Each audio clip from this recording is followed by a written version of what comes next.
Thank you for joining me at Ophir River Forum. Once again, my name is Bernard Eshibantin in Atlanta, Georgia.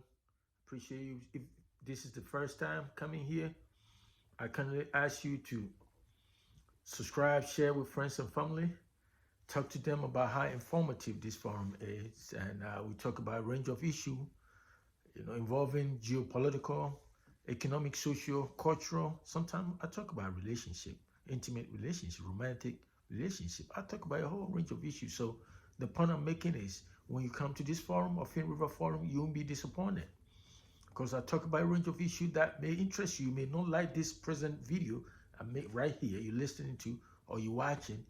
Let's see if you go through my video. I have previous ones, about 20 or whatever of them. You go through them, you may have one or two you like. So I can really ask you to subscribe, share with friends and family, and let them know when you subscribe, you don't pay anything. It's just like when I upload a new video, you probably be the first one, to get it, and you don't pay a dime, you don't pay, a quarter, you don't pay anything, you don't pay $1, anything of that sort. So subscribe, share with friends and family.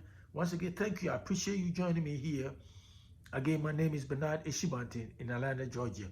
So today's conversation discussion will be about why nations go to war, why countries go to war. What are the reasons that motivate or push countries to go to war? There are three fundamental factors, three basic factors. It doesn't matter how people spin it, explain it. They may come up with millions of reasons, but all those reasons or factors people give you, there are three basic factors that push people to go to war. One of them is interest. Second is fear. And the third one is honor. There's three basic fundamental factors everywhere. It can be a First World War, Second World War, if there were to be a Third World War, all this. The Biafran War that happened in Nigeria in the 60s, Liberian Civil War, Sierra Leone Civil War, wherever, Vietnam War, all these are motivated by three basic factors. It can be one or two or a combination of all the three factors. It can be fear that can drive a country to go to war. It can be interest, self-interest or interest, the national interest of that society. Or it can be all the three factors conspire together to push a country to go to war. So, and I will use Ukraine and Russia invasion of Ukraine to explain these factors I've just listed: interest, honor, and fear. These three basic factors. But before I go on, let me just give you this quote. There was this ancient Greek poet. His name was Pindar, P-I-N-D-A-R, Pindar. He was an ancient Greek poet. He said something to the effect that war is sweet to those who have no experience of it. If you have no experience of war, or you have no witness, or went through a war, or go through a war before, you think war is sweet, or war is something you can play with. See, so war is sweet to those who have no experience of it. That was Pindar. This guy said this over thousands, about 250 or 230 BC, 2 something BC. That was Pindar. He was an ancient Greek poet.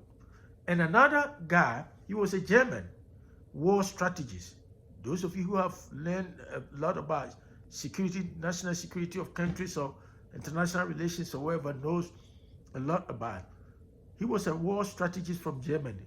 He also said that the result in war, the outcome of all in war is never final. You can never have finality in any war. War is never final. Go to Liberia today, or Rwanda. What happened in Rwanda today? They still have the scars to show. War is never final. Once war happened, the Biafran War happened in the 60s, but still they have that residual effect in that area. So the point the guy was saying was that war, the result in war is never final. It can never be settled. So those people who play with war, who think war is something they can toy with, especially those politicians, that if I can't have my way, if I don't win this particular election, this impending upcoming elections or wherever, if I don't win, I will plunge my society, my country, or I will encourage my country to go to war. You have no idea what you're talking about. Because when you go to war happen, there are a lot of unintended consequences of things happen that cannot be accounted for. A country may be sophisticated with all kind of guns, equipment, war equipment, and everything. You can plan war, but when the war started, you cannot have control over it. That is why they say war. The result of war is never final. Or if you have never experienced the art of war before, you think war is something sweet or pleasant, but it's not.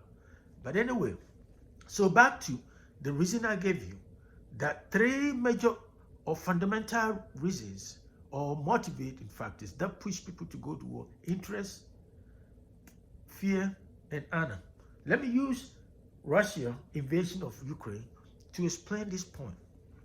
I said this before in my previous videos, by one or two videos on this particular forum, Ophir River Forum, that Russia is a petrol state. In other words, Russia depends predominantly or heavily on petrol, oil, natural gas for its GDP, for its everything, economic activities. In other words, it depends heavily on the proceeds, the revenue from oil to do anything. Without oil, Russia is nothing, right?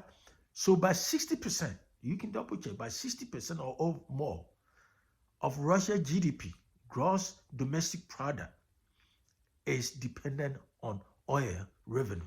By 60%, that's a whole chunk of money, a whole chunk of, about 60% of all Russia revenue comes from oil, natural gas, petroleum. And guess what? If you look at about 45% to 46% of all the energy oil needs, petroleum, natural gas combined, needs of European nations, about 45% of all the oil, energy, natural gas that the European nations, Germany, France, Britain, all of them got, had, it comes from Russia. About 45% of their energy, oil needs come from Russia. And for this energy or petrol to get to European market, it has to go through major pipeline, two big major pipeline. It was constructed somewhere in the 60s or the early 70s during the Soviet Union time. One of them goes through Belarus, one of them goes through Ukraine. So the pipeline that goes through Belarus, Putin doesn't have an issue with that. Why? Because Belarus and Russia are allies, right? Countries form alliances, just like human beings. We all form friendship, right? We have a network of friendship. People that have, ideas or have chemistry, the kind of ideas and attitude that align with yours, you tend to cater towards them. You have to form friendship with. Nobody become friend with their enemies or somebody who doesn't like you. So just like nations too, just like human beings, because human beings form nations. So we all form alliances, friends, right? Network of friends. We depend on when you're sad, happy, whoever you hang out with. That's how nations also do. So Belarus and Russia are, allies, as far as international relations are concerned, right? And so it's not a big deal. That oil pipeline that goes through Belarus, Putin doesn't have an issue. The issue Putin has is the one that goes through Ukraine. See, that is what I will use to explain the factors I just give you: interest, fear, and honor. So the pipeline that goes through Ukraine to European market, from connect Russia to European market, that goes through Ukraine, Russia has to pay $2 billion, more or less, around $2 billion a year as a transit fee to get to European market. That pipeline that goes through Ukraine. Think about it. You see the interest? Putin want to have control over that. Because if he has control over that pipeline, over the whole country, Ukraine, then the money they pay, Russia paying every year, 2 billion, will go back to Russian national coffers, right? It's not interest. There you go. And let me come to the fear. Remember, Russia used to be called Soviet Union, right? It was like an empire made up of republics, right? A whole bunch of countries. Ukraine was part of the republic, Soviet Union. Estonia, Latvia, Lithuania, all of them were part of Russia, Soviet Union. And Soviet Union disintegrated or broke up in the late 80s or the early 90s. So all those countries went their separate ways. And guess what? Most of these countries have become part of Western nations. They have joined alliances. They have become part of the NATO. And the NATO is a military alliance, you know, around the Western nations led by the United States. It's a military alliance. And Estonia, Latvia, Lithuania, they all are now members of NATO. And all these countries I've just mentioned, they share borders directly with Russia. You see the fears right here?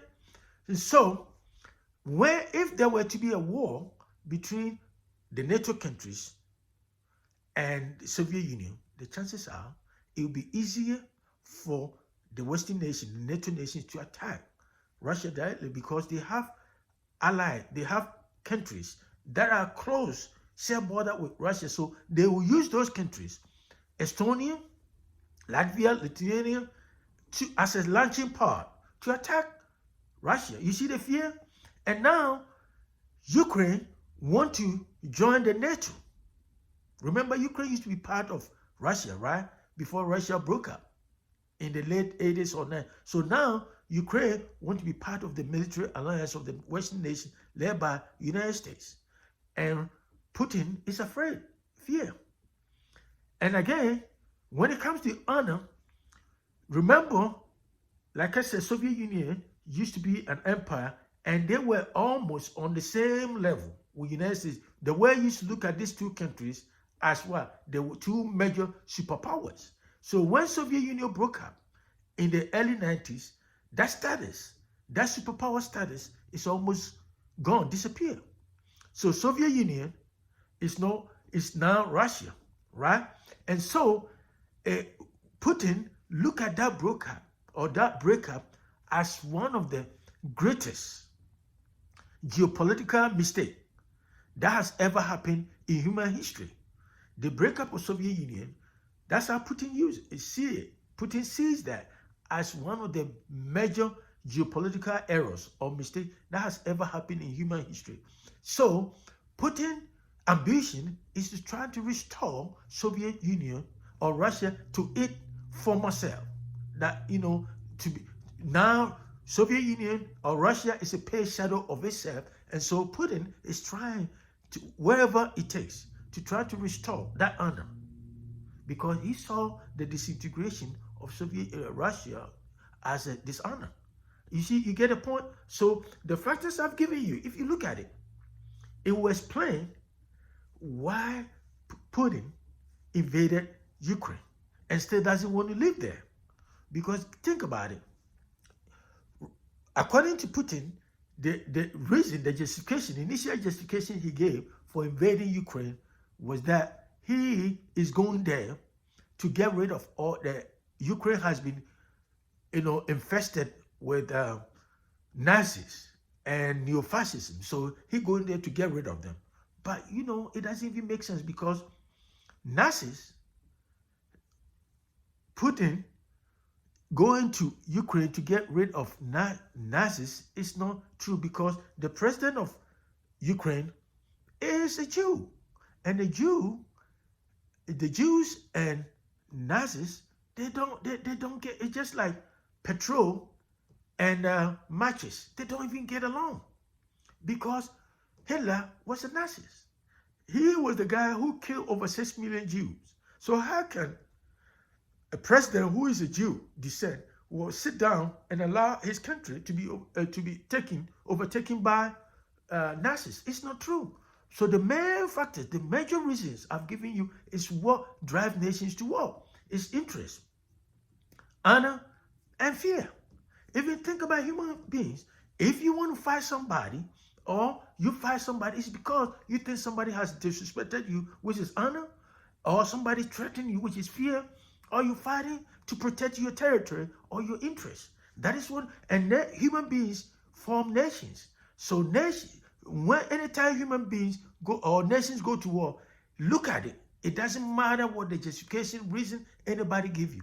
If you look at the First World War, Second World War, it all boils down to the fact that it was all those people, for example, Hitler, it was his interest because he wanted to conquer the whole Europe and eventually the whole world. So because he saw Germany as the most superior nation to any other nation. So he wanted to conquer every nation. If you don't have the German blood, that means you are not pure. So he wanted purity of German nation.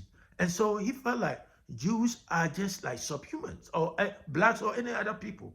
And so that is what honor. And then the fact that he has some insecurities, fear. He was a short, very, very short guy. And you know, a lot of times, some people like that, not all of them, show some insecurities. And so that's all those factors.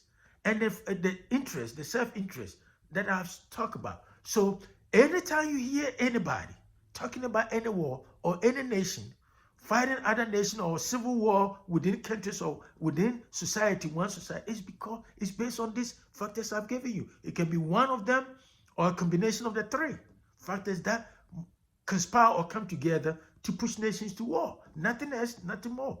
So the factors I've given you is what is driving Putin because when Putin was started to invade Ukraine on February 24th, 2022, he thought the war would end within 1 week or 2 weeks. But guess what?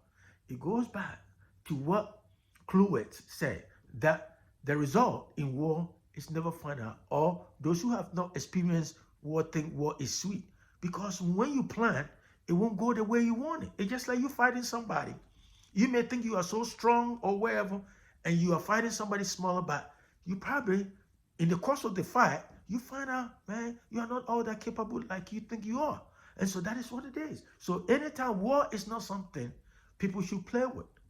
And it's so sad that human beings, that all these troubles that is happening in this world, the root cause of it is human beings. Without human beings, there will be no war. It's because of our self-interest, our insecurities, fear, and the fact that you think somebody's working over you, or because of your egoistic attitude or tendencies, you feel like somebody's disrespecting you, honor. And so that is what, and it translates into nations, because human beings, all these, we human beings, we become president, leaders, MPs and whatever, and we use those things, interest, our self-interest, our fears, and honor. You know, those are the things that motivate or push people to go to war. So that is what I have for you, that anytime you hear that any country or war that has ever happened before, whether Rwanda, wherever civil war in Liberia, First World War, Second World War, Vietnam War, or if you dig deep, underneath all these wars are those factors I've given you. So don't look no further. It's interest. It's what? Fear. It's dishonor. Honor. Because interest, for example, at the core of every human story is what? Interest. Everything we do, human beings, our everyday endeavor, you want to take care of your family, you want to do this and that, everything is boiled down to your interest. You want to take care of your family because you have that interest.